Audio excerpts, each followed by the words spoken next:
క్రైస్తవ భార్యగా లోబడుట, భర్తకు అన్ని విషయాలలో లోబడాలి. లోబడుట్లోనే ఉన్నది విజయం. ఈరోజు సంఘం వాక్యానికి, క్రీస్తుకు లోబడితేనే విజయం ఉంటుంది. అందులో లూసిఫర్ పైన విజయం. హల్లెలూయా. అలానే భార్య కూడా అన్ని విషయములలో భర్తకు లోబడాలి. లోబడినప్పుడే ఆమెకు విజయం ఉంటుంది క్రైస్తవ భార్యగా. ఐదవది, అతనిని అర్థం చేసుకొనుట. అతనిని అర్థం చేసుకోవాలి. అతనికి యేసుక్రీస్తు తర్వాత మొదటి స్థానం ఇచ్చుట. యేసుక్రీస్తు తర్వాత, ఎందుకంటే మొదటి స్థానం యేసుక్రీస్తుకే.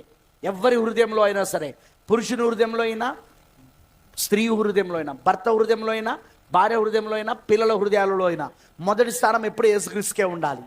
వాక్యానికే ఉండాలి. వాక్యానికే ఉండాలి. కానీ మొదటి స్థానము తన భర్తకి ఇవ్వాలి, అమ్మ నాన్నలకు కాదు. ఇక్కడే వస్తుంది ప్రాబ్లం అంతా. భర్తకి ఇవ్వరు, అమ్మ నాన్నలకు ఇస్తారు. మా అమ్మ ఇట్లా చెప్పింది, మా నాన్న అట్లా చెప్పాడు, మా అన్న ఇట్లా చెప్పాడు, మా చెల్లి ఇట్లా చెప్పింది, మా అక్క ఇట్లా చెప్పింది. నీ జీవితాన్ని నువ్వే నాశనం చేసుకుంటున్నావు సిస్టర్. నీ భర్తకు నువ్వు మొదటి స్థానం ఇవ్వలేదనుకో, నువ్వు ఖచ్చితంగా నీ జీవితం నాశనం అవుతుందని అర్థం. అది మర్చిపోకి విషయం. దేవుని క్రమం నువ్వు దాడుతున్నావని అర్థం. దేవుడు కుటుంబ క్రమం ఏదైతే పెట్టాడో దాడుతున్నావు నువ్వు. ఆ 6వ పాయింట్ మర్చిపోకు.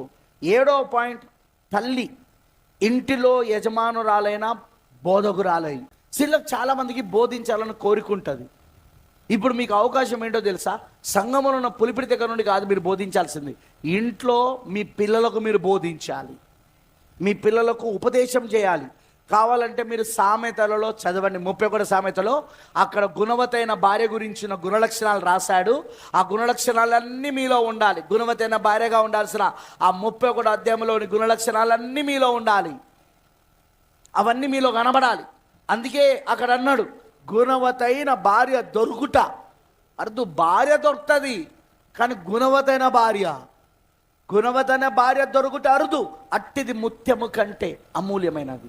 ఆ తర్వాత ఆమెకుండే గుణలక్షణాలు రాశాడు. అవన్నీ స్త్రీలలో ఖచ్చితంగా ఉండాలి, భార్యలో ఖచ్చితంగా ఉండాలి, గుణవతైన భార్యలో ఉండాలి. అలానే అందులోనే ఉంటుంది ఆమె